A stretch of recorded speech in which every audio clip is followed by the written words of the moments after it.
Welcome back to another blog. This is James Kelly. It's May 11th, 2017, and this blog is called How to Avoid the Cloud Trap.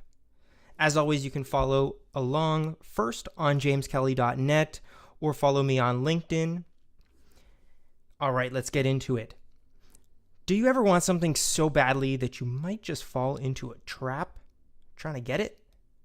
That cheese looks awfully yum. Oops. When speed equals haste.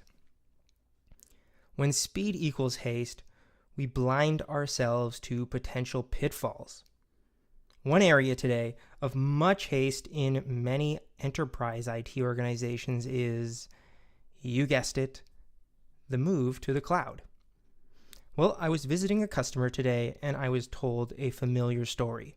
Their application team has built a new application proof of concept on AWS, and the line of business is going to fund this app to move ahead. The familiar part of the story line is that this was all achieved in X weeks instead of X months. With impressive results, developers are soon pulling the rest of IT to do cloud with an executive push. Now, embracing cloud native is a great thing, but doing so with this haste is running right into the palm of AWS's hand. Not to pick on AWS, this can happen anywhere, but it's most likely to happen at AWS because they're the incumbent choice and there are so many services to help developers deliver something cloud native quickly. To developers, these AWS services look like candy to Garfield on Halloween. You remember. Candy, candy, candy, candy, candy, candy, candy. Unsuspectingly, many will never see the trap. Why? Because the lock-in police within the IT organization are patrolling INO, while the lock-in felons have cleverly gone to work over on the application developers. The new lock-in is from developers, not infrastructure and operations. I often talk about the move to cloud being led by developers and the DevOps trend. However, I hadn't put two and two together quite like I did today with respect to lock-in. Although I do often preach about how 80% of enterprises are targeting the hybrid cloud model and how to make hybrid cloud a true IT platform, there must be portability across clouds. Well, I guess I didn't see the inverse of that concern, and that brings us to discussing the solution: how to achieve portability in a hybrid cloud IT platform with less, but not absolutely no, lock-in. Let's just examine the main public cloud business models for their services. One, first, nearly everyone is familiar with infrastructure as a service. It's offered at almost all big clouds, certainly the main three. Two, then there is the managed service model, where the cloud provider will usually take the many popular open source software projects and offer them as individual managed services. Three, and finally, there are the services that are homegrown or customized by the provider and offered as a service.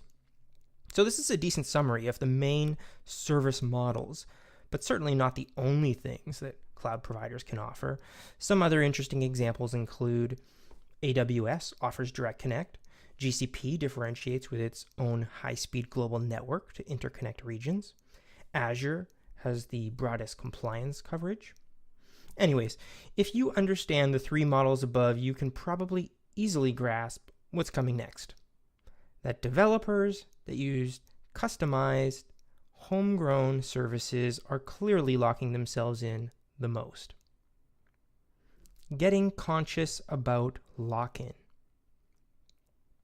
So, should you never use these customized cloud services?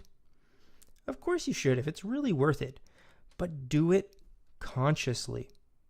Obviously, services that are unique prevent apps that touch them from being very portable across your hybrid cloud platform.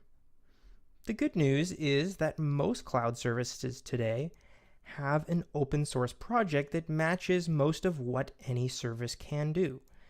If not, there's a good chance that you can achieve similar benefit with a combination of open source projects or vendor products based on such projects. Bring your own stack. Perhaps the main thing that enables IT to go from multi-cloud to consciously building a universal hybrid cloud platform is a unified toolchain and unified policy. Some systems policy unification can be achieved with meta orchestrators, as I call them, that work across multiple clouds, like Red Hat CloudForms and RightScale, but they have their limitations.